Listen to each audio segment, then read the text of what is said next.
புஸ்தகம் 15ஆம் அதிகாரம் 50வது வேதாசனத்தை ஒரு வாசிக்கலாம். 1 கொரிந்தியர் 15ஆம் அதிகாரம் 50வது வேதாசனம்.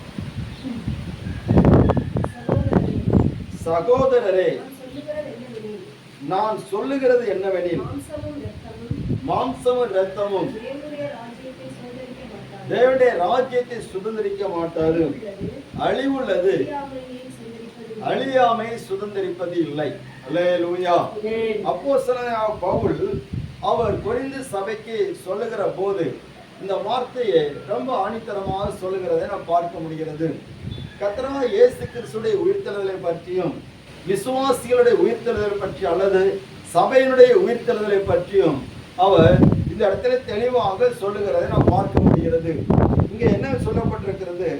சகோதரரே, நான் சொல்லுகிறது என்னவெனில், மாம்சமும் இரத்தமும் தேவனுடைய ராஜ்யத்தை சுதந்திரிக்க மாட்டாது. அழிவுள்ளது அழியாமையை சுதந்திரிப்பது இல்லை. அல்லேலூயா. அழிவுள்ளது அழியாமை சுதந்திரிப்பதில்லை என்றுதான் இந்த வார்த்தையாக இருக்கிறது. அழிவுள்ள காரியங்கள் அழியாமை சுதந்திரிப்பதில்லை. ஸ்தோத்திரம். இந்த உலகத்துல நாம் பார்க்கிற போது நாம் பார்க்கிற அநேக விஷயங்களை நாம் பார்க்கிறோம். சங்கீத பகுதியில தியானித்தது போல வானங்கள் தேவனுடைய மகிமை வெளிப்படுத்துகிறது. அல்லேலூயா. ஆகாய விரிவாடைய கரத்தின் கிரியைகளை அறிவிக்கிறது என்று சொல்லி நம்ம பார்க்கிறோம். தேவன் படைத்த எல்லாம் இருக்கிறது.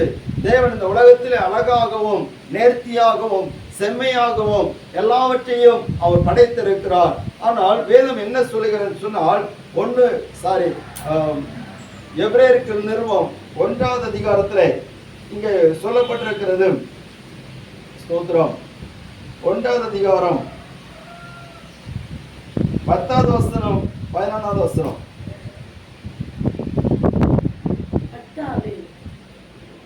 எபிரேயர் 1:10-11 வாசிங்க. கர்த்தாவே, நீர் ஆதியிலே பூமியை அஸ்திபாரப்படுத்தினீர். வானங்கள் உம்முடைய கரத்தின் கிரியைகளாயிருக்கிறது. அவைகள் அழிந்து போம். நீரோ நிலைத்திருப்பீர். அவைகள் எல்லாம் வஸ்திரம் போல் பழமையாய் போம். ஒரு சால்வையை போல அவைகளை சுருட்டுவீர். அப்பொழுது மாறிப்போம். நீரோ மாறாதவராய் இருக்கிறீர். உம்முடைய ஆண்டுகள் முடிந்து போவதில்லை என்றும் சொல்லி இருக்கிறது. அல்லேலூயா. அவைகள் எல்லாம் மாறி போகும், அவைகள் எல்லாம் அழிந்து போகும். ஸ்தோத்திரம். அப்படி என்று சொன்னால் அழிந்து போகிறது இருக்கிறது, அழியாமை ஒன்று இருக்கிறது. நாம் எதை தேடுகிறோம்? நம்முடைய வாழ்க்கையிலே நாம் எதை சுதந்திரித்துக் கொள்வதற்காக பிரயாசப்படுகிறோம்? நாம் கிறிஸ்தவ வாழ்க்கையில ஏதோ ஒரு காரியத்தை சுதந்திரித்துக் கொள்ள வேண்டும். இன்னைக்கு எல்லா மனிதர்களுக்குள்ளாலேயும் இருக்கக்கூடிய ஒரு போராட்டம் என்று சொன்னா, நாம் ஒன்றை சுதந்திரித்துக் கொள்ள வேண்டும். அல்லேலூயா. கடந்த மாதத்துல நம்ம பார்ப்போம் சொன்னா, எலெக்ஷன் நடந்தது.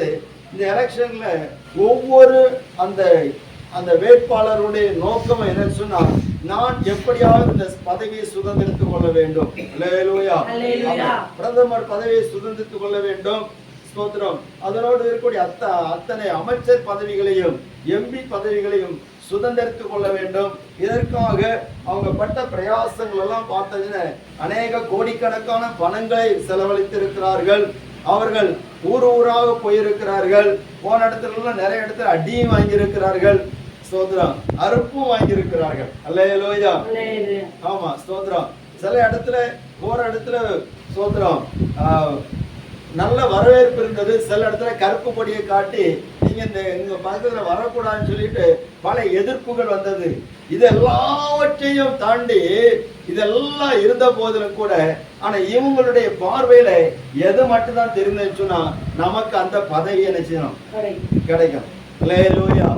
ஆமா, நான் இடையில பார்க்கும்போது ஒருத்தர் என்ன பண்றாங்கன்னா, அதாவது சுகாதார பணியாளர்கள் யார் தெரியுங்களா உங்களுக்கு? சுகாதார பணியாளர், அவருடைய கால்களை இவர் கழுவுகிறார். அப்போ சுகாதார பணியாளர்களை யாரும் நினைச்ச மாட்டாங்க, ஆமா மதிக்கவே மாட்டாங்க.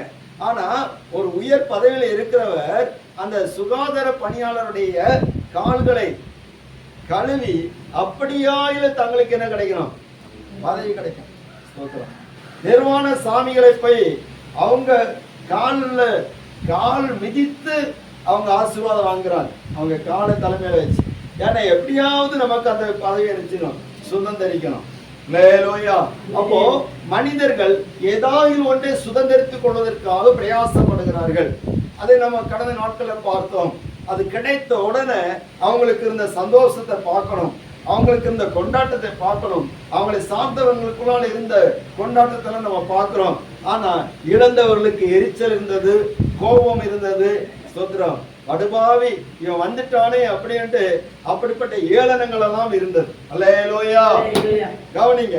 அப்போ அழிவுள்ளது அழியாமை சுதந்திரிப்பதில்லை. அப்போ கிறிஸ்தவ வாழ்க்கையில நாம் ஒன்றை சுதந்திரித்துக் கொள்ளும்படியாக ஓடிக்கொண்டிருக்கிறோம். அன்பான தேவனுடைய பிள்ளைகளே, நாம் எதை சுதந்திரிக்க போகிறோம்? அழிவுள்ளதை சுதந்திரிக்க போகிறோமா, அழிவில்லாததை சுதந்திரிக்க போகிறோமா? அழிவுள்ளது ஸ்தோத்திரம் இந்த உலகத்தில் உள்ளது, அழிவில்லாதது நித்தியத்துக்குரியது. அல்லேலூயா.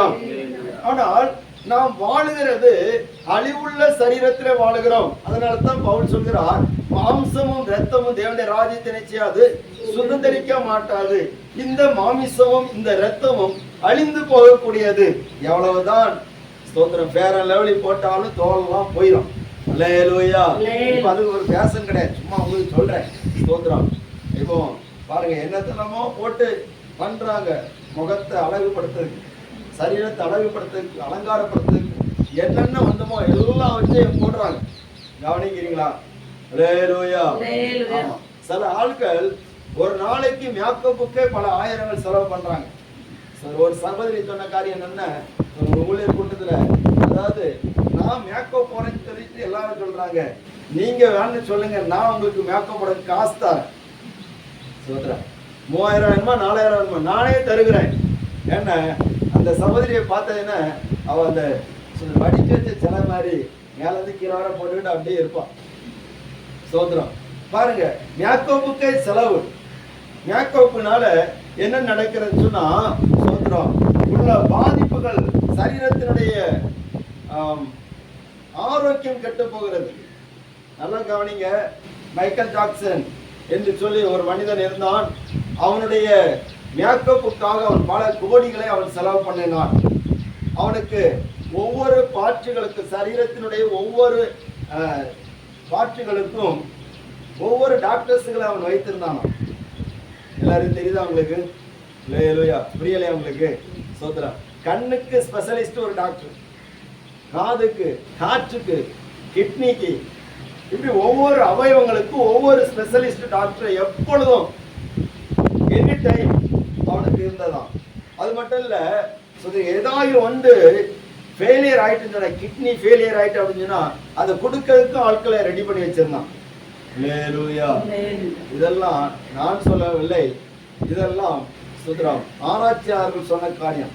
ஏன்னு சொன்னா, அவன் என்றைக்கும் இளமை பருவத்திலேயே இருக்க வேண்டும் என்று சொல்லி அவன் இருந்தவன் கடைசியில் 50வது வயதுல ஆளு ஒளிந்து போய்விட்டான். இப்ப அவனுக்கு பேரை யாருமே அதிகமான சொல்றதே கிடையாது. தேவ பிள்ளைகளே கவனிங்க. அப்போ மாமிசமும் இரத்தமும் தேவனுடைய ராஜ்யத்தை சுதந்திரிக்க மாட்டாது. இது அழிவுள்ளது, அழியாமை சுதந்திரிப்பதில்லை. இந்த மாமிசமும் இரத்தமும் எவ்வளவு பெரிய மனிதனா இருந்தாலும் சரி, அவனுக்கு அழிவை கொண்டு வந்து விடுகிறது. அல்லேலூயா, அல்லேலூயா.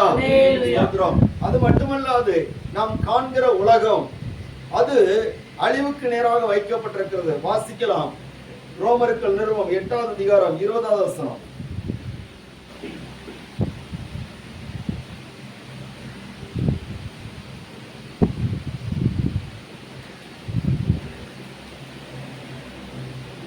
சீக்கிரமா வாசிங்க, டைம் இல்ல. அது ஏனென்றால் சிருஷ்டியானது அழிவுக்குரிய அடிமைத்தனத்திலிருந்து விடுதலையாக்கப்பட்டு தேவனுடைய பிள்ளைகளுக்குரிய சுதந்திரத்தை, மகிமையான சுதந்திரத்தை ஏற்றுக்கொள்கிற என்கிற நம்பிக்கையோட அந்த சிருஷ்டியானது இஷ்டத்தினாலே அல்ல, ஆ, கீழ்ப்படித்தனராலேயே ஆ, மாயைக்கு கீழ்ப்பட்டிருக்கிறது. அல்லேலூயா.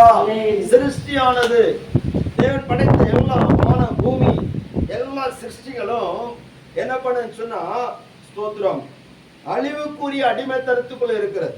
அல்லேலூயா. அதை நம்ம எப்படி பார்க்க முடியும்?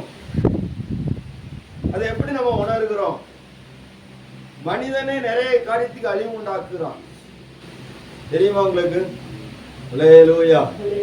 ஆம், ஸ்தோத்திரம். வானங்களிலே பல ஸ்தோத்திரம் ஆராய்ச்சிகளை செய்யும்படியாக அவர்கள் காரியங்களை செய்கிற போது தேவன் வைத்திருக்கிற அநேக பாதுகாப்புகள், ஸ்தோத்திரம், ஓசோன் படலம், இப்படி நிறைய படலங்கள் இருக்கு. அதெல்லாம் என்ன செய்யுது? சேதமாகிறது. புகை அதிகமாக விடுகிறதுனால ஸ்தோத்திரம் மேல உள்ள அந்த நல்ல பூமிக்கு நன்மையான காரியங்களை கொண்டு வரக்கூடிய எல்லா காற்று மண்டலங்களும் என்ன செய்யுது? சேதப்படுகிறது. மனிதன் செய்கிற அநேக விஷயங்கள் நீர்நிலைகளை சேதப்படுத்துகிற அநேக செய்திகளை பார்க்க முடியுது. நுரை தள்ளி ஆற்றுல தண்ணி போகுது.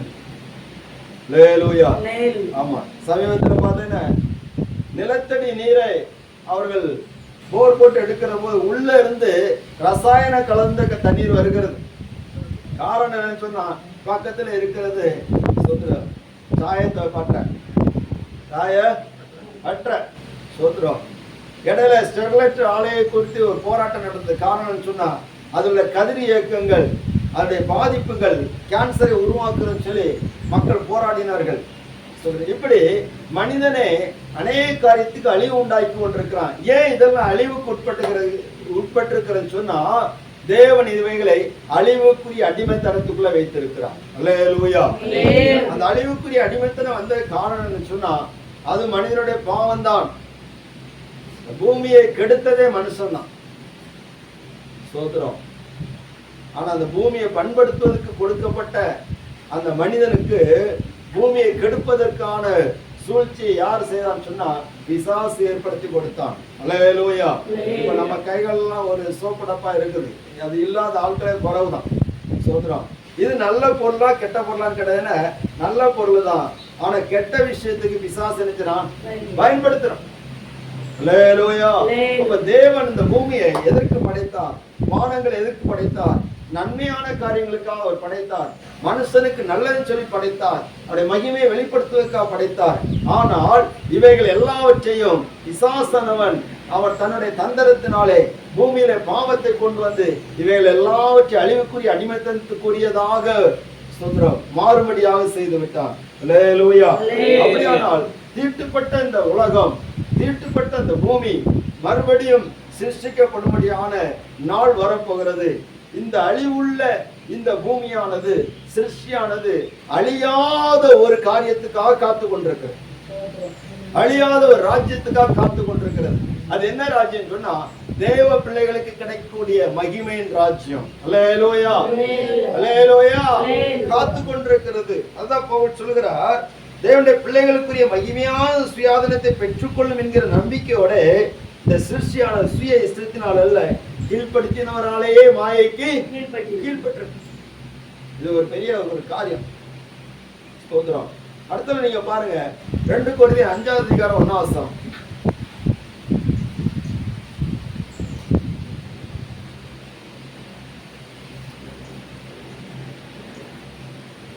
பூமிக்குரிய கூடாரமாகிய நம்முடைய வீடு ஒளிந்து போனாலும் அழிந்து போனாலும்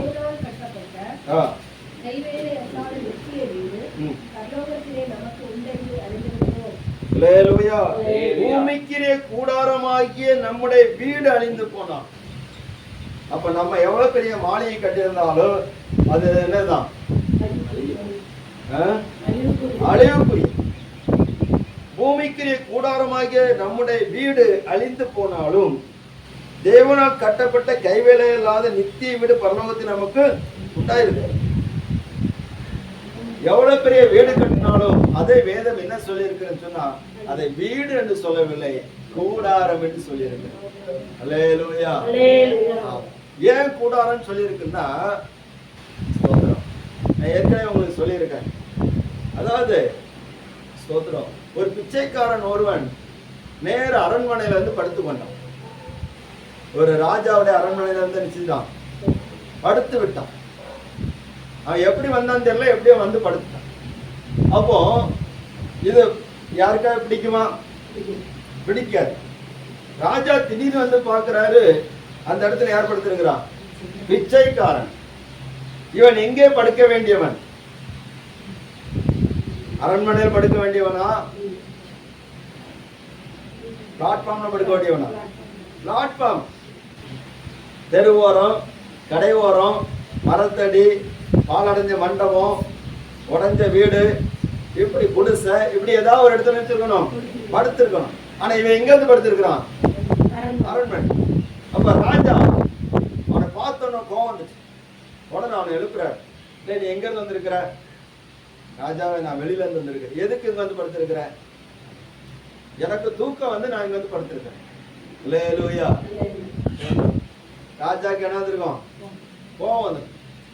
உடனே ஸ்தோத்திரம், நீ படுக்கைக்கு வெளியில எவ்வளவு இடம் இருக்குது? குடிசை இருக்குது, சத்திரம் இருக்குது, எத்தனையோ பாலடைஞ்ச இடங்கள் இருக்கு, அங்கவே படுக்க வேண்டியது, இங்க வந்து எடுத்து படுத்துருங்க அப்படின்னு சொல்லிட்டு கேட்கும்போது, ராஜாவே நீங்க என்னென்னமோ சொன்னீங்களா, ஒன்னொன்னா சொல்லுங்க பார்ப்போம் அப்படி. உடனே இவர் மறுபடியும் சொன்னாரு, குடிசை இருக்குது, சத்திரம் இருக்குது. அல்லேலூயா. சத்திரம் சொன்னா அவன் பிடிச்சுக்கிட்டான். ராஜா, சத்திரத்துல படுக்கலாம்ல அப்படின்னு. அவன் படுக்கலாம், அதான் நான் அங்க படுத்திருக்கிறேன். புரியுதா உங்களுக்கு? எத்தனை பேர் புரியுது? அல்லேலூயா. சத்திரத்துல படுக்கலாம்ல, அதனால நான் அங்க படுத்திருக்கிறேன் அப்படின்னு. உடனே நான் அரண்மனை, என்னுடைய அரண்மனையில நீ சத்திரம் சொல்லலாமா அப்படின்னு. அதுக்குள்ளால எல்லா போர்ச்சவர்லாம் வந்துட்டாங்க, எல்லாம் கூடி நிற்கிறாங்க. அப்போ இவனுக்கு வாதத்தை கேட்டுட்டு கத்துறாரு, நீ இதை எப்படி நீ சத்திரம் சொல்லலாம்? அதுக்கு சரியான விளக்கம் எனக்கு சொல்லாட்டா உன் தலையை நான் எடுத்துருவேன் அப்படின்ட்டு ராஜா பயங்கரமான ஒரு ஆர்டர் போட்டார்.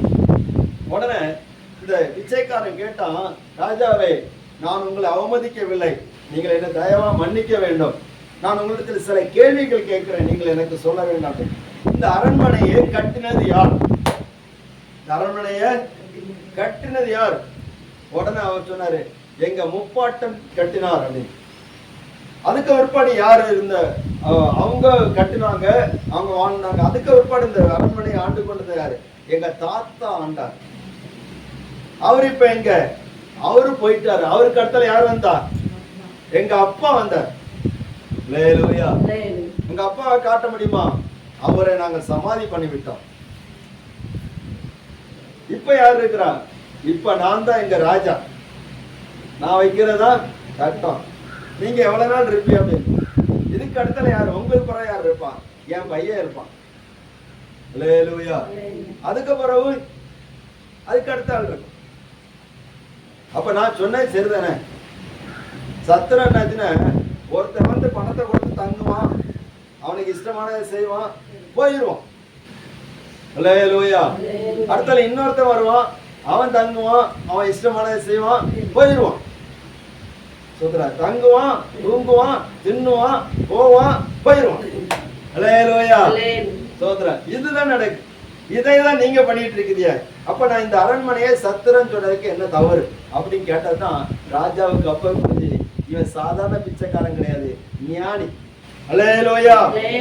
தேவ பிள்ளைகளே, இந்த உலகத்துல என்ன இருந்தாலும் அது நமக்கு கூடாரம் தான். கொஞ்ச நாள் கூடாரத்தை கொஞ்சம் பெருசாகி வைப்போம், சில நேரம் மாடி போட்டு கூடாரத்தை வைப்போம். சொல்ற இப்பதான் டெக்னாலஜி நிறைய ஆயிட்டு எல்லா கூடாரங்களும் நம்ம மைண்டன் பண்றோம், இதெல்லாம் ஒளிந்து போயிடும். அதே போல பவுல் இன்னொன்னு சொல்லுகிறாரு, ஸ்தோத்திரம், நமக்குடைய கூடாரம் என்று சொல்லப்படும் போது நம்முடைய சரீரத்தை குறிப்பிடும். அல்லேலூயா. ஆமென். ஸ்தோத்திரம், நம்முடைய சரீரத்தை குறிப்பிடும். 3 4 சொல்லுவது, இந்த கூடாரத்தில் இருக்கிற நாம் பாரம் சுமந்து தவிக்கிறோம். அல்லேலூயா. ஆமா, நம்முடைய சரீரமும் கூடாரம் தான். கவனிக்கிறீங்களா? அல்லேலூயா. இந்த கூடாரத்துக்கு ஆல்ட்ரேஷன் பண்ண முடியாது, ஆல்ட்ரேஷன் பண்ண முடியாது. சோத்ரம், இது ஒரே தோற்றம் தான். அப்ப இந்த கூடாரத்துல கூட நம்ம என்ன செய்ய முடியாதுன்னா, சோத்ரம் கொண்டு போக முடியாது. கொஞ்ச நாள் இந்த கூடாரத்துல இருப்போம், அதுக்கு பிறகு கூடாரத்தை விட்டு ஆளு போனோன்னே கூடாரம் ஸ்தோத்திரம் எங்க போயிடும்? மண்ணுக்கு போய் அழிவுக்குரிய கூடாரம். அல்லேலூயா. அப்ப அழிவுள்ளது அழியாமை சுதந்தரிப்பதில்லை. அப்ப அழிவுள்ளது அழியாமை சுதந்தரிப்பதில்லைன்னு சொன்னா ஸ்தோத்திரம் கவனிங்க. இந்த அழிவுள்ளதுக்குள்ளால அழியாத ஒரு காரியம் வந்தாதான் இது அழிவை சுதந்தரிக்காது. கவனிக்கிறீங்களா? அல்லேலூயா. ஸ்தோத்திரம். உங்களுக்கு என்ன விளக்கமா சொல்லுகிறேன். எகிப்துல நிறைய பிரமிடுகள் இருக்கிறது. என்ன இருக்குது? அல்லேலூயா. எல்லாரும் எங்க தானே இருக்கீங்க? சொல்றோம் கவனி. எகிப்துல பிரமிடு இருக்கிறது. யாராவது கொஞ்சம் கண்ணு கரங்கன்னா கொஞ்சம் தண்ணி குடிச்சிருங்க, கண்ணு கரங்க. கர்த்தர் உங்களை ஆசீர்வதிப்பார். ஏன்னா முக்கியமான வார்த்தைகளை சொல்லுகிறேன். எகிப்துல பிரமிடு இருக்கிறது. இந்த பிரமிடுகள் எதுக்கு இருக்குன்னு சொன்னா அந்த எகிப்தியர்களுக்கு ஒரு நம்பிக்கை. ஏன்னா அந்த பிரமிடுகள் சாதாரண மனிதர்கள் வைக்க முடியாது. யாருக்கு தான் வைப்பாங்க? பார்வோனுடைய குடும்பத்தாருக்கு, அவங்க ராஜ வம்சத்தில் உள்ள ராஜ குடும்பத்தில் உள்ளவங்களுக்கு தான் பிரமிடு. புரியுதா உங்களுக்கு? சரித்திரங்களை நம்ம பார்க்கலாம். அப்ப ராஜ வம்சத்தில் உள்ளவங்களுக்கு அந்த பிரமிடு. காரணம் என்னன்னு சொன்னா அவங்க உயிரோடு இருக்கும் போதே கடவுளாக மதிக்கப்படுகிறார்கள். பார்வோன் கடவுளாக மதிக்கப்படுகிறார். அப்போ அவங்க மரித்த பிற்பாடு அவங்க ஒரு நாள் உயிரோடு வருவார்கள் என்று சொல்லி அவங்க மரித்த சரீரத்தை அவர்கள் அடக்கம் பண்ணுவதற்கு சில நாட்கள் எடுப்பார்கள். அவங்க உடம்புல அநேக வாசனை திரவியங்களை போடுவார்கள். எத்தனை ஆண்டுகள் ஆனாலும் சரி அந்த உடல் என்ன செய்யக்கூடாது? கெட்டு போகக்கூடாது. அந்த உடல் கெட்டு போகக்கூடாது. அதற்காகவே வாசனை திரவியங்கள் அவர்கள் அதுல போடுவார்கள். ஸ்தோத்திரம். யாக்கோபுக்கு போட்டார்கள். எத்தனை நாள்? 40 நாள். 40 நாள் சுகந்த வர்க்கம் விட்டார்கள் சொல்லப்பட்டது. அந்த சுகந்த வர்க்கம் வெள்ளை போலம், குங்கிலியம், இப்படிப்பட்ட நிறைய வாசனை திரவியங்கள் இருக்கிறது. இதெல்லாம் உள்ள போட்டு அதெல்லாம் பிக்ஸ் பண்ணி அந்த சரீரத்தை அவர்கள் கெட்டு போகாமல், கெட்டு போகக்கூடிய பார்ட்ஸ்களை உடல்ல இருந்து எடுத்துருவாங்க. எடுத்துட்டு அந்த உடலை அப்படி பதப்படுத்தி அவர் எப்படி உயிரோடு இருந்த போது அவர் எப்படி இருந்தார் அதே போல அதே சேப்புக்கு வச்சிருவாங்க. எகிப்திய கலாச்சாரம் அது அப்படி இருக்கு. வைத்து அந்த நல்ல ஒரு பெட்டியை வைத்து அந்த பெட்டியை சுற்றிலும் பல ரத்தினங்கள், விலை உயர்ந்த ஸ்தோத்திரம், தங்கம், இப்படிப்பட்ட காரியங்களை வைத்து விடுவார்கள். இப்படி எல்லாம் வைத்து அந்த பிரமிடுக்குள்ளால யாரும் உட்போகாதபடிக்கு ஸ்தோத்திரம் அவங்க உள்ள வைத்திருக்கக்கூடிய அந்த பொக்கிஷங்களை, திரவியங்களை யாரும் கொள்ளையடித்துக் கொள்ளாதபடிக்கு மிகவும் பாதுகாப்பாக வைத்து விடுவார்கள். அல்லேலூயா. இதை நான் எதுக்கு சொல்லுகிறேன்னா, இந்த சரீரம் அழியாமல் இருப்பதற்கு, இது அழிந்து போகிற இந்த சரீரத்துல அழியாத ஒரு பொருளை உள்ள வைக்கிறதுனால தான் இந்த சரீரம் அழியாமல் இருக்கிறது. அல்லேலூயா. புரியுதா உங்களுக்கு? ஆனால் இதெல்லாம் ஒளிந்து போயிடும். சாதாரணமாக மனித ஞானத்திலேயே அழிவுள்ள சரீரத்தை அழியாமல் பாதுகாப்பதற்காக ஸ்தோத்திரம் அந்த சரீரத்துக்குள்ளால அழிய விடாமல் இருக்கக்கூடிய பொருட்களை உள்ள வச்சு பல ஆண்டுகள் 4000 வருஷம் ஆனாலும் அது கெட்டு போகாமல் இருப்பதற்கு மனிதனுடைய ஞானம் செயல்பட்டு கொண்டிருக்கிறது. அல்லேலூயா. ஆமா ஸ்தோத்திரம். நீ மீன் வாங்கியாச்சுன்னா நம்ம ஒரு வாரம் கழிச்சுனா எடுக்கலாம்னு ஒரு தைரியம் இருக்கு. காரணம் என்னது? நம்ம அழியாமல் பாதுகாக்கக்கூடிய ஃப்ரீசர் ஒண்ணு இருக்கு. அதுக்கு நல்ல ஒரு பேரு நான் கேள்விப்பட்டிருக்கிறேன், கஞ்ச பெட்டி. அல்லேலூயா. முன்னாடி எல்லாம் குழம்பு வச்சாச்சுன்னா மிச்சம் வந்து பக்கத்து வீட்டுக்கு கொடுப்பாங்க. நீங்களாம் வாங்கியிருக்கீங்களா? நான் வாங்கியிருக்கிறேன். கொஞ்சம் மிச்சம் குழம்பு வந்துட்டு அதை பக்கத்து வீட்டில் கொடுப்பாங்க. சோத்திரம். ஆனா இப்ப யாரும் கொடுக்க மாட்டாங்க. அதுல இன்னொரு விஷயம் என்னன்னா, முன்னாடி வந்து அப்படி மிச்சம் வந்து நான் சூடாக்கி சாப்பிடுவாங்க, அது டேஸ்டா இருக்கும். ஆனா இப்ப அப்படி கிடையாது. சூடாக்குறதுக்கு சோம்பேறித்தனம். அதனால அப்படியே தூக்கி எங்க வச்சிருது? கஞ்ச பெட்டிக்குள்ள வச்சிருது. அது எல்லாத்தையும் வாங்கி உள்ள வைக்கும். ரெண்டாவது அது வெளியே தரும் பட்சத்துல அது கூட ஒரு எசன்ஸோட சேர்த்து வெளியே தரும். அல்லேலூயா. 100 வருஷம் இருக்கக்கூடியவனுக்கு ஆயுசு நிச்சயம் ஒரு 20 வருஷம் குறைஞ்சு கிடைக்கும். சோதரம். அல்லேலூயா. ஊரை கெடுக்கிறோம், நாட்டை கெடுக்கிறவன், வீட்டை கெடுக்கிறவனுக்கெல்லாம் ஃப்ரிட்ஜில் உள்ள ஆகாரங்களை நீங்க கொடுத்து பாருங்க, சீக்கிரத்துல அவனுக்கு. அல்லேலூயா. சோதரம். அப்போ அழிவுள்ளது அழியாமை சுதந்திரிக்கணும்னு சொன்னா அழிய விடாத ஒன்று அங்கே தேவைப்படுகிறது. அதனால தான் இந்த மாமிசமும் ரத்தமும் தேவனுடைய ராஜ்யத்தை சுதந்திரிக்காது, அழிவுள்ளது அழியாமை சுதந்திரிப்பதில்லை. அப்படி அதே பவுல் சொல்லுகிறார் 1 கொரிந்தியர் 15வது அதிகாரத்துல ஸ்தோத்திரம் 51 வசனம் சொல்லப்பட்டிருக்கு. இதோ ஒரு ரகசியத்தை உங்களுக்கு அறிவிக்கிறேன், நாம் எல்லாரும் நித்திரை அடைவதில்லை, ஆகிலும் கடைசி எக்காலம் துணிக்கும் போது ஒரு நிமிஷத்திலே ஒரு இமைப்பொழுதிலே நாம் எல்லாரும் மறுரூபமாக்கப்படுவோம். அல்லேலூயா. எக்காலம் துணிக்கும், அப்பொழுது மரித்தோர் அழிவில்லாதவர்களாக இருந்திருப்பார்கள், நாமும் மறுரூபமாக்கப்படுவோம். அழிவுள்ளதாகிய இது அழியாமையும் சாவுக்கு ஏதுவான இது சாவாமையை தரித்துக் கொள்கிற போது மரணம் ஜெயமாக விழுங்கப்பட்டது. அல்லேலூயா. அழிவுள்ளதாகி இது எதை தரித்துக் கொள்ளணும்? அழியாமை தரித்துக் கொள்ளணும். அப்போ நம்ம சரீரம் அழிந்து போனாலும் அது இன்னொரு நாள் வரும், அழியாமை செய்யணும். அப்ப அதுக்கு என்ன செய்யணும்? இந்த அழிந்து போகிற இந்த சரீரத்துல அழியாத ஒண்ணு இருக்கணுமே. அல்லேலூயா. அதைத்தான் நம்ம இன்னைக்கு தியானிக்க போகிறோம். வாசிக்கலாம். 1 பேதுரு புஸ்தகம் 1வது அதிகாரம் 18வது வசனம்.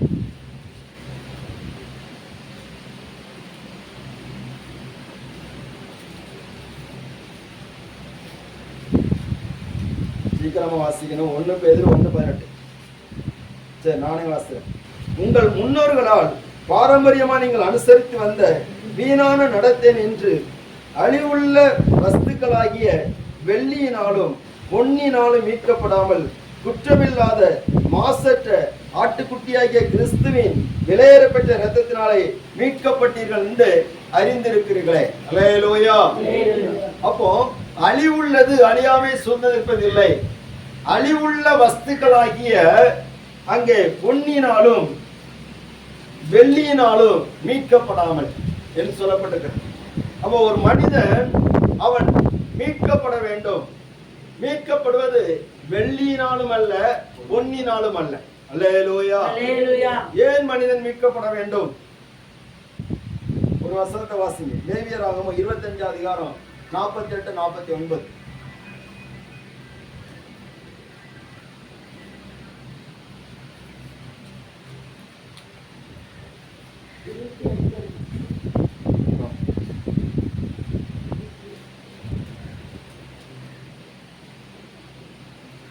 அவன் விலைப்பட்டு போனது திரும்ப மீட்கப்படலாம். அவன் சகோதரன் ஒருவன் அவனை மீட்கலாம். அவனுடைய பிதாவின் சகோதரனாவது அந்த சகோதரனுடைய புத்திரனாவது அவன் குடும்பத்தில் உள்ள அவனை சேர்ந்த இனத்தாரில் எவனாவது அவனை மீட்காமல். கவனிங்க. சரி, இந்த வசனங்களை இங்க படிச்சு கொள்ளுங்க. அதாவது ஒருத்தன் விலைப்பட்டு போனால், அந்நியனுக்கு விலைப்பட்டு போனால் மனுஷனை பிடிச்சு விலை கொடுப்பாங்க. அல்லேலூயா. ஆம், சோதரன். ஒருவன் ஒரு சகோதரன் விலைப்பட்டு போனால் அல்லது ஒரு மகன் ஒரு மகள் அந்நியனுக்கு விலைப்பட்டு போனால் அவன் என்ன செய்யணுமா? மீட்கப்பட வேண்டும். கவனிங்க. சூத்திரம். விலைப்பட்டு போன எந்த ஒரு மிருகமானாலும் எந்த ஒரு பொருளானாலும் வஸ்துவானாலும் மீட்கப்படலாம். அதே போல விலைப்பட்டு போன இஸ்ரவேலன் அதாவது மனிதன் அவனும் மீட்கப்பட வேண்டும். இந்த மீட்கப்படுதல் என்பது என்ன அர்த்தம் சொன்னா, விலைப்பட்டு போனவனை அடுத்தல் அதுக்குரிய கிரயத்தை கொடுத்து அவனை மறுபடியும் மீட்டுக் கொள்கிறது. அல்லேலூயா. ஆமா, நம்ம ஒரு பொருளை அடமானம் வைக்கிறோம். இப்போ அடமானம் நகை நிலங்களை தான் நம்ம பார்க்கிறோம். ஆனா முந்தியெல்லாம் அப்படி இல்லை, பாத்திரத்தெல்லாம் வந்து அடமானம் வைப்பாங்க. அல்லேலூயா. ஸ்தோத்திரம். எங்க அம்மா எல்லாம் வாங்கியிருக்காங்க. அப்படி அடமானம் வாங்கின பாத்திரங்கள் திரும்ப மீட்டு கொள்ளப்படாமல் இருக்கிறது. ஆமா, சில பொருட்கள் பாத்திரம் கொண்டு அடமானம் வச்சிருவாங்க. அடமானம் வச்சு சோதரம் அப்படி வாங்குவாங்க. சிலவங்க ரேஷன் கார்டு அடமானம் வைக்கிறாங்க. சோதரம். அதனால அரசாங்கம் நிறைய கட்டுப்பாடு விதிச்சிருக்கு. ரேஷன் கார்டு அடமானம் வைக்கிறது, எதாவது ஒண்ணு அடமானம் வச்சு. அல்லேலூயா. இந்திய ஒருத்தர் இருந்தாரு, வீட்டுல உள்ள சிலிண்டரை விட்டு அடமானம் வச்சுட்டார். கடைசியில அவருக்கு பணத்தை கொடுத்து நினைச்சிருக்கு, சிலிண்டர் வாங்கிருக்கு. இப்படி அடமானம் வைக்கிறாங்க. அப்போ விலைப்பட்டு போகிறவன், அடமானப்பட்டு போகிறவன், அவர்களை மீட்டுக் கொள்வதற்கு அடமானம் வாங்கினவன் சும்மா விட மாட்டான். அவன் அதுக்குரிய கிரயத்தை கேட்பான். அல்லேலூயா. ஸ்தோத்திரம். அப்போ கிரயம் கொடுக்கப்பட வேண்டி இருக்கிறது. அதுக்குரிய விலையை கொடுக்க வேண்டி இருக்கிறது. அது பொன்னாக இருக்கலாம், வெள்ளியாக இருக்கலாம். அவன் என்ன கேட்கிறானோ அதை கொடுக்க வேண்டி இருக்கிறது. நெகேமியா 5வது அதிகாரம் 5வது வசனத்தை நீங்க பார்க்கும்போது, நீங்க இந்த லேவியராம் 25 அதிகாரத்தில் நிறைய வசனங்கள் இருக்குது, எல்லாவற்றையும் வாசிக்க டைம் இல்ல. ஸ்தோத்திரம். நெகேமியா 5:5. எங்கள் உடலும் எங்கள் சகோதரன் உடலும் சரி, எங்கள் பிள்ளைகளும் அவர்கள் பிள்ளைகளும் சரி. ஆனாலும் இதோ நாங்கள் எங்கள் குமாரரையும் எங்கள் குமாரத்திகளையும் அடிமைத்தனத்துக்கு உட்படுத்த வேண்டியதாய் இருக்கிறது. அப்படியே குமாரத்திகளில் சிலர், எங்கள் குமாரத்திகளில் சிலர் அடிமைப்பட்டும் இருக்கிறார்கள். அவர்களை மீட்க எங்களுக்கு நிர்வாகம் இல்லை. எங்கள் நிலங்களும் எங்கள் திராட்சை தோட்டங்களும் வேற மனிதர் கைவசமாயிற்று என்றார்கள். அல்லேலூயா. வேற மனுஷருடைய கைவசமா இருக்குது. இப்போ நம்ம எப்படி இருக்கிறோம்? நம்ம விலைப்பட்ட நிலைமையில இருக்கிறோமா, விடுதலை ஆக்கப்பட்ட நிலைமையில இருக்கிறோமா? ஸ்தோத்திரம். வேற மனுஷருடைய கைவசம் ஆயிற்று. ஸ்தோத்திரம். இன்னொருத்தர் நம்மளை ஆண்டு கொள்வதற்கு ஏதுவாக மாறிவிட்டது.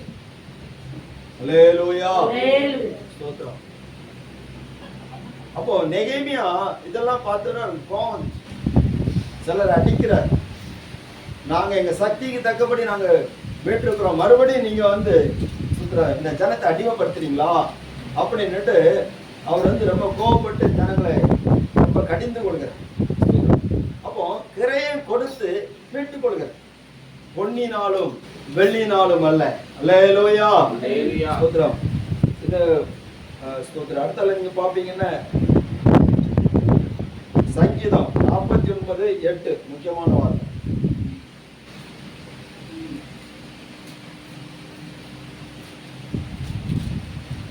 எவ்விதத்தினாலாவது அவனை மீட்டுக் கொள்ளவும் அவனுக்கு மீட்கும் பொருளை தேவனுக்கு கொடுக்கவும் கூடாது. அவருடைய ஆத்தும மீட்பு, அவருடைய ஆத்தும மீட்பு மிகவும் அருமையா அது ஒருபோதும் முடியாது. அல்லேலூயா. ஆத்தும மீட்பு. இப்ப இதே போலத்தான் நம்ம விலைப்பட்டு போனோம். பாவம் செய்ய செய்ய சாத்தானுக்கு நம்ம விளையாட்டே இருக்கும். அல்லேலூயா. எந்த அளவுக்கு பாவம் வருதோ அந்த அளவுக்கு சாத்தானுக்கு நம்ம விலைக்குரிய ஆளாட்டம். மரணமும் ஜீவனும் எங்க இருக்குது? நாவின் அதிகாரத்தில் இருக்குது. கவனிக்கிறீங்களா? அல்லேலூயா. ஸ்தோத்திரம்.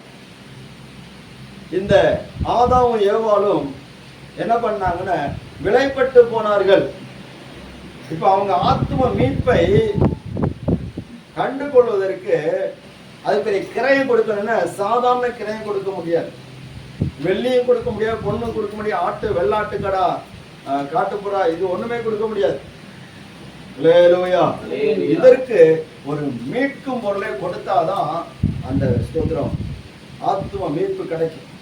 இந்த கிரயத்தை கொடுப்பதற்கு தான் ஆண்டவர் ஸ்தோத்திரம் இயேசு சிலுவையிலே அவர் விலையேற பெற்ற இரத்தத்தை சிந்தினார். அல்லேலூயா. அல்லேலூயா. ஸ்தோத்திரம். நீங்கள் வெள்ளியினாலும் பொன்னினாலும் மீட்கப்படாமல் ஸ்தோத்திரம் விலையேற பெற்ற ஆட்டுக்குட்டியின் ரத்தமாகிய கிறிஸ்து இயேசுவின் ரத்தத்தினாலே மீட்கப்பட்டீர்கள். அவர் நம்மளை மீட்டிருக்கிறார், கிரயத்தில் கொண்டிருக்கிறார், விலை கொடுத்து வாங்கி இருக்கிறார். இந்த ரத்தத்தை யார் அசட்டை பண்ணி, யார் இதற்கு முக்கியத்துவம் கொடுக்காதபடிக்கு ஸ்தோத்திரம் அற்பமா நினைக்கிறார்களோ அவருடைய ஆக்கினை அயர்ந்திராது. என நீ மீட்கப்பட்டவன், நீ மீட்கப்பட்டவன். அல்லேலூயா. ஸ்தோத்திரம். இரண்டாவது பாருங்க, முதல்ல அந்த அழிவில்லாததுன்னு சொன்னா அந்த விலையேறப்பட்ட ரத்தம், அந்த ரத்தத்தினால் உண்டாகிற மீட்பு, அந்த மீட்பை யார் தங்களுடைய வாழ்க்கையில காத்துக் கொள்கிறார்களோ அல்லது அந்த ரட்சிப்பை காத்துக் கொள்கிறார்களோ அவர்களுடைய ஸ்தோத்திரம் அவர்கள் அழிவை நினைச்ச மாட்டாங்க, காண மாட்டார்கள்.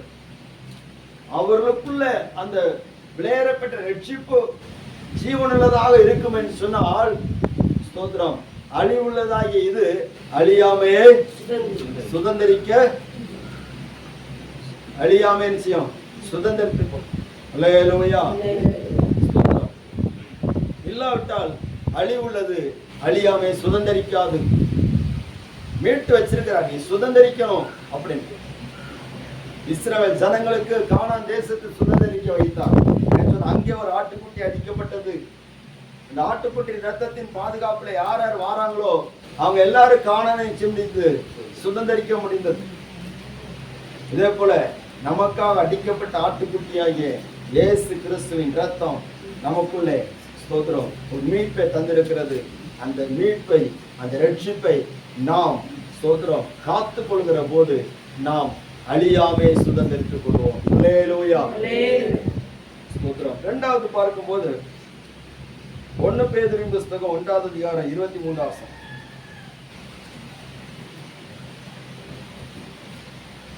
1 பேதுரு 1:23. அழிவுள்ள வித்தினாலே அல்ல, என்றென்றைக்கும் நிற்கிறதும் ஜீவனுள்ளதுமான தேவ வசனமாகிய அழிவில்லாத வித்தினாலே மறுபடியும் ஜெனிப்பிக்கப்பட்டிருக்கிறீர்களே. அல்லேலூயா. கர்த்தருடைய வேதம் எப்படிப்பட்டது? குறைவற்றது. சொல்லப்பட்டிருக்கிறது அழிவுள்ள வித்தினாலே அல்ல, என்றென்றைக்கு நிற்கிறதும் ஜீவனுள்ளதுமான தேவ வசனமாகிய அழிவில்லாத வித்தினாலே மறுபடியும் ஜெனிப்பிக்கப்பட்டிருக்கிறீர்களே. அல்லேலூயா. ஜெனிப்பிக்கப்பட்டிருக்கீங்க சொன்ன அர்த்தம் என்னன்னா மறுபடியும் பிறப்பிக்கப்பட்டிருக்கிறீர்கள் அர்த்தம். மறுபடியும் உருவாக்கப்பட்டிருக்கிறீர்கள். அல்லேலூயா. அப்போ நம்ம இந்த உலகத்துல ஸ்தோத்திரம் கவனிங்க, எல்லாரும் கவனிக்கிறீங்களா? இந்த வேத வசனம் தேவனுடைய அழிவில்லாத வித்து. அழிவில்லாத வித்து. இந்த அழிவில்லாத வித்து நமக்குள்ள எந்த அளவுக்கு ஜீவனோடு இருக்குதோ அந்த அளவுக்கு நம்முடைய அழிவுள்ள சரீரம் ஸ்தோத்திரம் உயிர் பெற்றுக்கொண்டே இருக்கும். அல்லேலூயா. ஆத்மா உயிர் பெற்றுக்கொண்டே இருக்கும். அதனால தான் சொல்கிறாரு அழிவுள்ள வித்தினாலே அல்ல. அப்ப இந்த உலகத்திலே நாம் தோன்றுகிற போது அழிவுள்ள வித்தினாலே தோன்றுகிறோம். கவனிக்கிறீங்களா?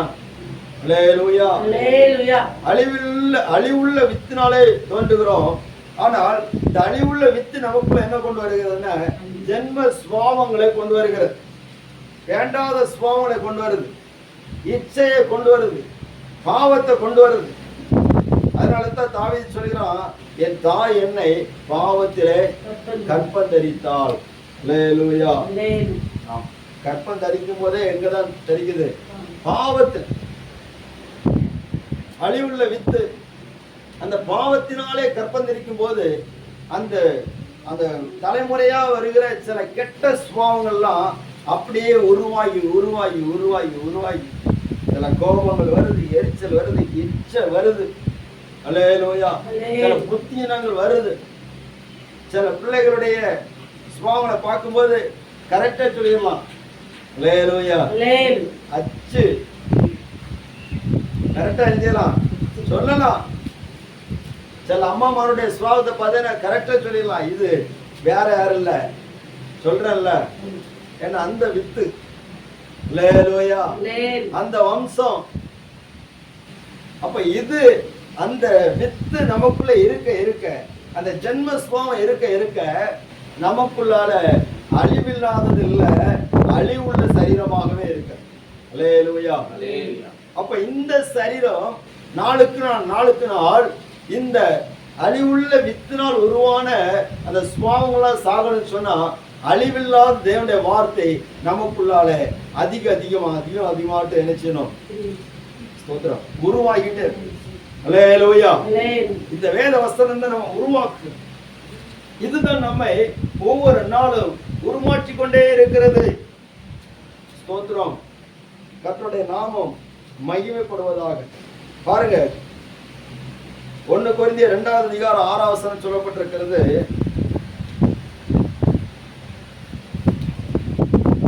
பவுல் சொல்லுகிறார், என்னுடைய பிரசங்கம் நயவஞ்சகமாட்டு இருக்காது, நயவசனி போடு இருக்காது. வாசிங்க 2:6.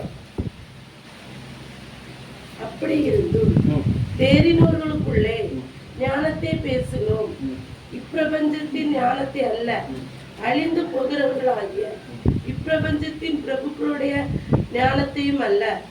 உலக தோற்றத்திற்கு முன்னே தேவன் நம்முடைய மகிமைக்காக ஏற்படுத்தினதும் மறைக்கப்பட்டதுமாயிருந்த ரகசியமான தேவ ஞானத்தையே பேசுகிறோம். ஞானத்தையே பேசுகிறோம். 5வது வசனம் வாசிங்க. அதை இப்பிரபஞ்சத்தின் பிரபுக்களில் 5வது வசனம். என் பேச்சும் என் பிரசங்கமும் மனுஷ ஞானத்திற்குரிய நய வசனம் உள்ளதா இராமல் ஆவியினாலும் பலத்தினாலும் உறுதிப்பட்டதுமாய் இருக்கிறது. அல்லேலூயா. கவனிங்க, பவுல் சொல்றாரு, என் பிரசங்கம் எப்படி இல்ல, மனுஷ ஞானத்துக்குரிய நய வசனம் உள்ளதா இராமல். அப்படின்னா என்னது? டயலாக் பேசுறாங்கல்ல, அரசியல்வாதிகள் எவ்வளவு டயலாக் பேசுறாங்க, சினிமாக்காரங்க எவ்வளவு டயலாக் பேசுறாங்க. சோதரா, நம்ம பிரசங்கிமார்களை விட சூப்பரா பேசுவாங்க. அல்லேலூயா. ஆமா, இருக்கா, நம்ம பைக்ல பேசுறத நான் கேட்டேன், சூப்பரா பேசுற. எனக்கு ஆச்சரியமா இருந்துச்சு, நம்மளாம் தலையில துண்டை போட்டுதான் போகணும். ஏன்னா அவ்வளவு நேர்த்தியா பேசுறாங்க, அவங்களுக்குரிய ஞானம். அல்லேலூயா. அதே போல உள்ள ஞானம் எனக்கு கிடையாது. பவுல் சொல்றாரு, நான் அப்படியெல்லாம் நான் பேச மாட்டேன், என் பிரசங்கமும் என் வசனமும் நய வசனம் உள்ளதா இல்லாமல் அது எப்படி இருக்குன்னு ஆவியினாலும் பலத்தினாலும் உறுதிப்படுத்தப்பட்டதா இருக்கிறது. அல்லேலூயா. இந்த வசனம் யார் பேசினாலும் சரி, அதுக்கு ஆவியினாலும் பலத்தினாலும் உறுதிப்படுத்தப்பட்டதா இருக்கிறதுனால இதுக்கு ஜீவன் இருக்கிறது. இது அழிவுள்ள அந்த நம்முடைய சரீரத்துல அழியாத ஒன்றை கொண்டு வருவதற்கு இந்த வசனம் ஜீவனுள்ளதாக இருக்கிறது. அல்லேலூயா. ஒரு அல்லேலூயா. ஸ்தோத்திரம். இந்த வசனத்துக்கு ஜீவன் இருக்கு. இது என்னன்னா, நமக்குள்ள உள்ள பிரவேசிக்க இந்த வசனம் நம்முடைய ஆவி ஆத்மா சரீரத்தை அழியாத பொக்கிஷமாக மாற்றி விடுகிறது. அதனால தான் வசனம் படிங்கன்னு சொல்றது. அதனால தான் சாத்தா வசனம் படிக்க விட மாட்டான். அல்லேலூயா. முன்னாடி எல்லாம் வசனம் படிக்கும் போது இன்பமா இருக்கும். இப்ப எப்படி இருக்கு? நிறைய பேருக்கு இன்பமா இருக்கா, துன்பமா இருக்கா? அல்லேலூயா. ஒரு அல்லேலூயா. சோதரம். நம்ம இந்த காரியத்தை நினைச்சு வெட்கப்படணும். நம்ம எல்லாம் பரலோகத்துக்கு போகக்கூடிய ஆளுங்க, ஆனா பைபிள் வாசிக்க எங்க சங்கடம். சோதரம். வசனம் நமக்குள்ள எந்த அளவுக்கு உள்ள போகுதோ அந்த அளவுக்கு நமக்குள்ள ஜீவன் இருந்துகிட்டே இருக்கு. அல்லேலூயா. அல்லேலூயா. ஜீவன் இருக்கணும். ஜீவன் இருந்தாதான் மதிப்பு. சோதரம். ஜீவன் இல்லைன்னா மதிப்பே கிடையாது. ஒரு பிள்ளை பிறந்துட்டுன்னு சொன்னா அந்த பிள்ளை அழணும். அழாட்டா என்ன இல்லை, உயிர் இல்லை, குப்பை தொட்டியில தூக்கி போட்டுருவாங்க. போன வாரத்தில் ஒரு மீட்டிங் போனோம், அந்த சகோதரி அதை சொன்னாங்க, என் பையன் பிறந்தான், பிறந்த மாதிரி அவன் அழலை. சோத்துறான், அவனை அழ வைக்க எத்தனை நாட்கள் ஆச்சு அப்படின்னு சொன்னாங்க. சோதரன் ஆச்சரியமா என்ன உயிர் இருந்துன்னு ஆக்ஷன் இருக்கணும். இல்லையா? இந்த வசனம் நம்மளை ஒவ்வொரு நாளும் மாற்றிட்டே இருக்கும். ஸ்தோத்திரம். இந்த வசனம் பொய் பேசக்கூடாதுன்னு சொல்லுது, பொய்யை பேசுறதை தடுக்கும். கெட்ட வார்த்தை பேசக்கூடாதுன்னு சொல்லுது, கெட்ட வார்த்தை பேசுகிறத தடுக்கும். கோபப்படக்கூடாதுன்னு சொல்லுது, கோபப்பட்டாலும் பாவம் செய்யாதுன்னு சொல்லுது, பாவம் செய்து தடுக்கும். அல்லேலூயா. இந்த வசனம் நம்மளை அநேக விஷயத்துல தடுக்கிறதுனால தான் நம்ம இன்னும் சோத்திர கிறிஸ்தவங்களா இருக்கும். இல்லாட்டா சோத்திரம் கிறிஸ்தவங்களா இருக்க மாட்டோம். அது அவங்க அவங்கள பொறுத்தது. அல்லேலூயா. இந்த ஜீவனில் வசனம் நமக்குள்ள வர வர நமக்குள்ள இருக்கிற மரணத்துக்கு ஏதுவான எல்லா ஜென்ம சுவாமியை அழிச்சுக்கிட்டே இருக்கு. அதனால தான் சொல்லப்பட்டிருக்குது, இது இருபுற கருப்புள்ள பட்டயம். அல்லேலூயா. எல்லாத்தையும் வேறு பிரிக்கும். ஸ்தோத்திரம். வசனம் அழிவுள்ள வித்து அல்ல, அழிவில்லாத வித்து நமக்குள்ள காணப்பட வேண்டும். அதனால நீங்க மறுபடியும் ஜென்மிக்கப்படுகிறீங்க. ஸ்தோத்திரம். மூன்றாவது 1 கொரிந்தியர் 9ஆம் அதிகாரம் 25ஆம் வசனம்.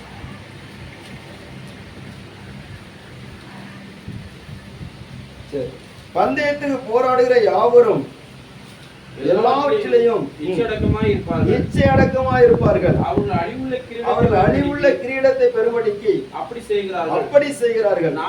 நாமோ அழிவில்லாத கிரீடத்தை பெறும்படிக்கு அப்படி செய்கிறோம். பாருங்க, 2 குரூப் ஓடுது. அவர் சொல்றாரு, அவங்க அழிவுள்ள கிரீடத்தை பெறும்படிக்கு ஓடுறாங்க. ஓட்ட பந்தயத்துல ஓடுகிற எல்லாரும் ஓடுறாங்க. நேற்றைக்கு ஏதோ ஒரு போட்டி நடந்திருக்கு. அதுல ஒரு குரூப் ஜெயிச்சுட்டு, நமக்கு அதெல்லாம் பிடிக்காது, அதனால நான் சொல்ல மாட்டேன். அல்லேலூயா. சோத்திரம். பாருங்க, ஒரு குரூப் ஜெயிச்ச உடனே அவங்க என்ன சொன்னாங்கன்னா, சோத்திரம், எத்தனையோ வருஷம் தாண்டி இந்த கோப்பை கிடைச்சிருக்கு. டீ கூட குடிக்க முடியாது, ஆனா நினைச்சிருக்கு கோப்பை. அல்லேலூயா. ஆமா, இந்த கோப்பை கிடைச்சிட்டு, உணவு கோப்பை கிடைச்சிட்டு, இதை வச்சு நாங்க எல்லாருக்கும் டீ அடிச்சு விடுறோம். ஸ்தோத்திரம். சரி, இருக்கட்டும். அவங்களுக்கு அது ஒரு சந்தோஷம். இதுக்கு வேண்டி எத்தனை நாட்கள் ட்ரைனிங், எவ்வளவு நாட்கள் ஓடி இருக்கிறாங்க, கஷ்டப்பட்டு இருக்கிறாங்க. இதெல்லாம் அழிவுள்ள கிரீடம். அல்லேலூயா. அழிவுள்ள பொருள். இதுக்காக ஓடி அவங்க எத்தனையோ ஆசைகளை அடகு வைத்திருக்கிறார்கள். குடும்பத்தோடு இருக்கிறத விட்டுட்டு போயிருக்கிறாங்க, மனங்களை செலவழித்திருக்கிறாங்க, கஷ்டப்பட்டிருக்காங்க, இரவு தூக்கத்தை தியாகம் பண்ணிருக்காங்க. அப்போ அழிவுள்ள கிரீடத்தை பெறும்படிக்கு அப்படி செய்வான்னு சொன்னா, நம்முடைய ஓட்டம் அழிவில்லாததை பெற்றுக் கொள்ளும்படியான ஓட்டத்துல நாம் எவ்வளவு காரியங்களில கட்டுப்பாடு நமக்கு தேவைப்படுகிறது. அல்லேலூயா. அவர் சொல்றாரு, நீங்க பெற்றுக்கொள்ளத்தக்கதாக ஓடுங்க. ஸ்தோத்திரம். நீங்க பெற்றுக்கொள்ளத்தக்கதாக ஓடுங்க. உங்க ஓட்டம் வீணா இருக்கக்கூடாது. நீங்க ஒரு அழிவில்லாத கிரீடத்தை பெறணும். நம்ம வாழ்க்கை வீணாயிடக்கூடாது. அந்த வீணாகாமல் இருக்கிறதுக்கு அதுக்காண்டி நல்ல போராட்டத்தை போராடணும். அல்லேலூயா. பக்கத்து வீட்டுக்காரங்கிட்ட போராடிட்டு இருக்க கூடாது. நல்ல போராட்டத்தை நினைச்சணும். போராட்டம். இந்த உலக வாழ்க்கை நம்ம போராட்டம் தான். எங்க பார்த்தாலும் போராட்டமே இல்லாத ஏதாவது ஊர் இருக்குன்னு சொல்லுங்க. சோத்ரா. அல்லேலூயா. நம்ம ஏன் எல்லாரும் அப்பார்ட்மெண்ட் தேடி ஓடுறாங்கன்னா அங்கதான் பிரச்சனையே இருக்காது. சோத்ரம். அங்க பிரச்சனை இருக்காதுன்னு சொல்ல முடியாது, இருக்கும், வெளியே தெரியாது. கடைசியில ஒரு நாள் வெளியே தெரியும். சோத்ரம். என்ன பிரச்சனை, என்ன சரி வேண்டாம், நமக்கு எதுக்கு பிரச்சனை. அல்லேலூயா. ஆமா, வெளியே சொல்ல முடியாத பிரச்சனைகள் வெளியே வரும். நிறைய நியூஸ்ல பாக்குறோம்ல. ஆமா. ஸ்தோத்திரம். பாருங்க, அப்படின்னா போராட்டமே இல்லாத வாழ்க்கையில நம்ம போராட்டம் அழிவில்லாத கிரீடத்தை பெற்றுக்கொள்ள முடியாத போராட்டமா இருக்கும். அல்லேலூயா. சோதர அது என்ன போராட்டம் சொன்னா, சோதர ஏதாவது கிறிஸ்துவுக்காக சாதிக்கணும். அல்லேலூயா. ரோமர்கள் நிருபம் 2வது அதிகாரம் 7வது வசனத்தை வாசிக்கலாம்.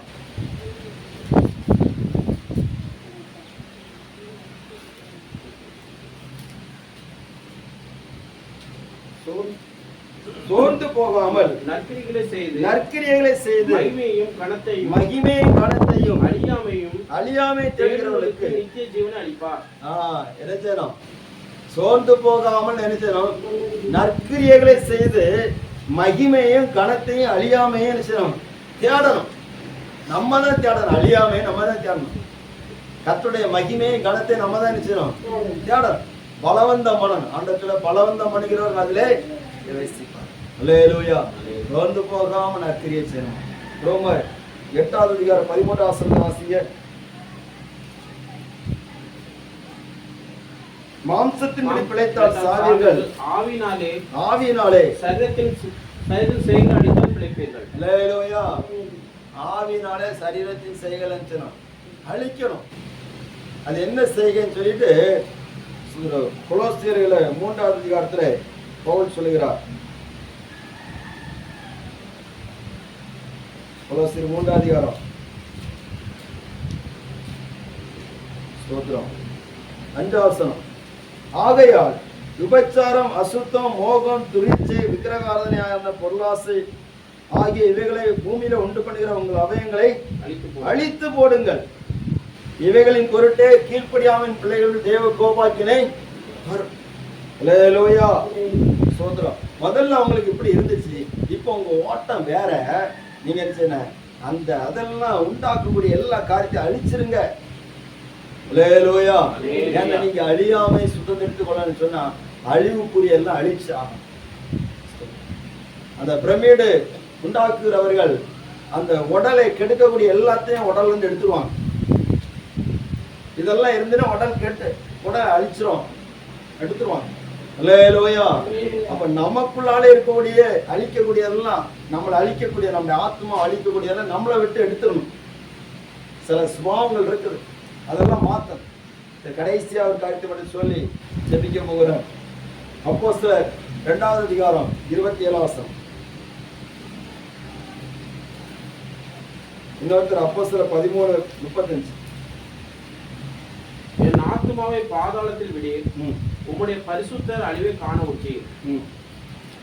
ஜீவ மார்க்கங்களை எனக்கு தெரியப்படுத்தினீர், உம்முடைய சன்னிதானத்திலே என்னை சந்தோஷனால் இருப்பீர் என்று சொல்கிறான். அல்லேலூயா. உம்முடைய பரிசுத்தர் அழிவை காண விட்டீர். இன்னொரு வசனம் இருக்குது, அவருடைய மாம்சம்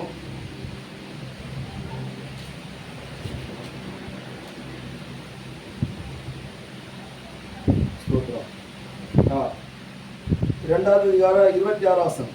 அதனாலே என் இருதயம் மகிழ்ந்தது, என் நாவு களிகொண்டது, என் மாம்சம் நம்பிக்கையோட தங்கியிருக்கு, என் ஆத்மாவை பாதாளத்திலே விட்டீர். அல்லேலூயா. இந்த மாமிசத்துல ஒரு நம்பிக்கை உண்டாகணும். இந்த மாமிச அழிவை காணக்கூடாது. கிறிஸ்துவின் மாம்சம் என்ன காணல? அழிவை காணவில்லை. அல்லேலூயா. அப்ப நம்முடைய மாமிசம் அழிவை காணாம இருக்குன்னு சொன்னா இந்த மாமிசம் ஒரு உருமாற்றத்தை அடையணும். ஒருவேளை நாம் மரித்தாச்சின இந்த பூமியில இந்த மாமிசம் மண்ணோடு மண்ணாகலாம். ஆனால் கர்த்தராகிய இயேசு வரும்போது இந்த அற்பமான மாம்ச சரீரத்தில் இருக்கக்கூடிய நம்முடைய சரீரம் இந்த மகிமையின் சாலுக்கு நிச்சயம் மர்மமாக்கப்படும், அழியாமை சுதந்திரத்துக் கொள்ளும். அந்த சரீரத்துக்கு அழிவே கிடையாது. அவர் தரக்கூடிய சரீரத்துக்கு அழிவே கிடையாது. இந்த சரீரம் இப்ப வாழுகிற சரீரம் யாருனால் உருவாக்கப்பட்டதுன்னு சொன்னா ஒரு புருஷனாலும் ஒரு ஸ்திரீனாலும் உருவாக்கப்பட்டது. அல்லேலூயா. ஆனால் அங்கே கர்த்தராகிய இயேசு கிறிஸ்து வரும்போது அவர் தருகிற சரீரம் எதுன்னு சொன்னா அவருடைய உயிர் தெழுந்த வல்லமையினால் நமக்கு கொடுக்கப்படக்கூடியது. அல்லேலூயா. அந்த சரீரத்துக்கு என்ன கிடையாது? அழிவு கிடையாது. அந்த சரீரத்தை சுதந்திரத்தில் கொள்வதற்கு தான் ஆண்டவராகிய இயேசு ஒரு காரியத்தை சொல்கிறார். யோவான் 6வது அதிகாரம் 27வது வசனத்தை ஒருத்தர் வாசிங்க. இன்னொருத்தர் யோவான் 6வது அதிகாரம் அழிந்து போகிற போஜனத்திற்கு ஆ, அல்ல அல்ல. நித்திய ஜீவன் வரைக்கும் ம், நிலை நிற்கிற போஜனத்திற்காகவே கிரியை நடப்பீங்கள். அதை அல்லேலூயா. மனுஷகுமாரன் உங்களுக்கு உங்களுக்கு கொடுப்பார். கொடுப்பார். இது 54வது வசனம். என் மாம்சத்தை புசித்து என் மாம்சத்தை புசித்து என் ரத்தத்தை பானம் என் ரத்தத்தை பானம் பண்ணுகிறவனுக்கு நித்திய ஜீவன் உண்டு. நித்திய ஜீவன் உண்டு. நான் அவனை கடைசி நாளில் எழுப்புவேன். நான் அவனை கடைசி நாளிலே எழுப்புவேன். முந்தின வசனத்தை வாசிங்க. அதற்கு இயேசு அவர்கள் நோக்கி நீங்கள் நீங்கள் மனுஷகுமாரனுடைய மாம்சத்தை புசியாமலும் அவருடைய ரத்தத்தை பானம் பண்ணாமலும் இருந்தால் உங்களுக்குள்ள ஜீவனில்லை என்று உங்களுக்குள்ளால ஜீவன் இல்ல என்று மெய்யாகவே உங்களுக்கு சொல்லுகிறேன். அல்லேலூயா. அல்லேலூயா. இயேசு சொல்றாரு, உங்களுக்குள்ளால அழிவுள்ளது இருந்து சொன்னா நீங்க அழியாமை சுதந்திரிக்க முடியாது. உங்களுக்குள்ளால அழியாமை இருந்தாதான் அழியாமை என்ன செய்ய முடியும்? சுதந்திரிக்க முடியும். அல்லேலூயா. அவருடைய மாமிசம் அழிவுக்குட்பட்டது கிடையாது. கிறிஸ்துவின் மாம்சம் அழிவுக்குட்பட்டது கிடையாது. அவருடைய ரத்தம் அழிவுக்குட்பட்டது கிடையாது. அதனால தான் என் மாம்சத்தை புசித்து என் ரத்தத்தை பானம் பண்ணுகிறவனுக்கு என்ன உண்டு? அல்லேலூயா. இன்னைக்கு கர்த்தருடைய பந்தினம் ஆசரிக்கிறோம்னா அந்த நித்திய ஜீவன் அவர் கொடுப்பேன் வாக்கு பண்ணியிருக்கேன். இது அசட்டை பண்ணியாச்சுன்னா நித்திய ஜீவன் உனக்கு கிடையாது. புரியுதா உங்களுக்கு? அழிவுள்ளதாகிய இது அழியாமை சுதந்திரிக்க வேண்டும். அழிவுள்ளது அழியாமை சுதந்திரிக்கவே நமக்குள்ள அழிவுள்ளது இருந்துன்னு சொன்னா அழியாமை கிடைக்காது. அழிவுள்ள நம்முடைய சரீரத்துல அழியாமை இருந்து சொன்னா அழியாமை நம்ம பெற்றோம். அல்லேலூயா. அப்ப முதல்ல விளையாடப்பட்ட ரத்தத்தினால் உண்டான மீட்பு அழியாது. அந்த மீட்பு அந்த ரட்சிப்பு நமக்குள்ள இருந்து சொன்னா நம்ம ஆத்மா அழிந்து போகாது. அல்லேலூயா. ஸ்தோத்திரம். எப்படி ஆகாரம் சாப்பிட்டா நம்ம உயிர் வாழ்றோமோ அதே போல கிறிஸ்து இயேசுடைய அந்த ரட்சிப்பு நமக்குள்ள இருந்தன்னா நம்முடைய ஆவிக்குரிய வாழ்க்கை வாழும். மீட்கப்பட்டவர்கள். இரண்டாவது, மீட்கப்பட்டவர்கள் ஆனந்த சத்தத்தோட கூடி எங்க வருவாங்க? சீயோனுக்கு வருவாங்க. நீங்க மீட்கப்பட்டிருக்கீங்கன்னா சீயோனுக்கு வருவீங்க. கர்த்தருடைய ஆலயத்துக்கு வருவீங்க. அல்லேலூயா. அல்லேலூயா. ஸ்தோத்திரம். பரலோக ராஜ்யத்துக்கு வருவீங்க. இரண்டாவது, வசனத்தினாலே ஜெனிப்பிக்கப்பட்டீர்கள். வசனம் ஒவ்வொரு நாளும் நம்ம ஜெனிப்பிக்கணும். வசனம் நம்மளை ஒவ்வொரு நாளும் உருவாக்கணும். என்ன? அது அழிவில்லாத வித்து. மூன்றாவது, ஸ்தோத்திரம், அழிவில்லாத கிரீடத்தை பெற்றுக்கொள்ளும்படிக்கு நல்ல போராட்டம். அல்லேலூயா. ஸ்தோத்திரம். நான்காவது, கிறிஸ்துவின் மாம்சம் அழிவை காண்பதில்லை என்று சொல்கிறபடி அவருடைய மாம்சத்தோடும் அவருடைய இரத்தத்தோடும் நாம் ஸ்தோத்திரம் நாம் சேர்க்கப்படுகிற போது ஆண்டவராய் இயேசு கிறிஸ்துவின் சரீரம் எப்படி மரித்து 3ஆம் நாளில் உயிரோடு எழும்பிச்சோ ஸ்தோத்திரம், இதே போல நம்முடைய சரீரம் மரித்து இந்த உலகத்திலே இந்த பூமியிலே அடக்கம் பண்ணப்படுகிற போது கர்த்தராகிய இயேசு கிறிஸ்து ஒரு நாள் வருவார். எக்கால சத்தம் கேட்கும். அப்பொழுது மாமிசத்தையும் இயேசுவின் மாம்சத்தையும் இரத்தத்தையும் பானம் பண்ணினவர்களுக்குள்ளால அந்த சத்தம் கேட்கும். ஸ்தோத்திரம். அல்லேலூயா. அவர்களுடைய கல்லறை திறந்து அவர்கள் உயிரோடு எழும்பி கர்த்தராகிய இயேசுவோடு மறுரூபமாக்கப்படுவார்கள். உயிரோடு இருக்கிறவர்கள் உயிரோடு இருக்கும்போதே மறுரூபமாக்கப்படுவாங்க. அல்லேலூயா. அல்லேலூயா. இதுதான் அழிவுள்ளது அழியாமை சுதந்திரிக்கக்கூடிய காரியம். அப்பதான் மரணம் ஜெயமாக விழுங்கப்படுகிறது. நம்ம எல்லாரும் முழங்கால் போட்டு ஜெபம் பண்ண போறோம்.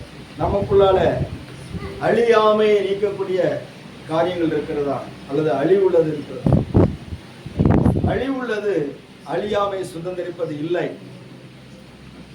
ஆண்டவர் நமக்குள்ளால ஸ்தோத்திரம். ஹல்லேலூயா.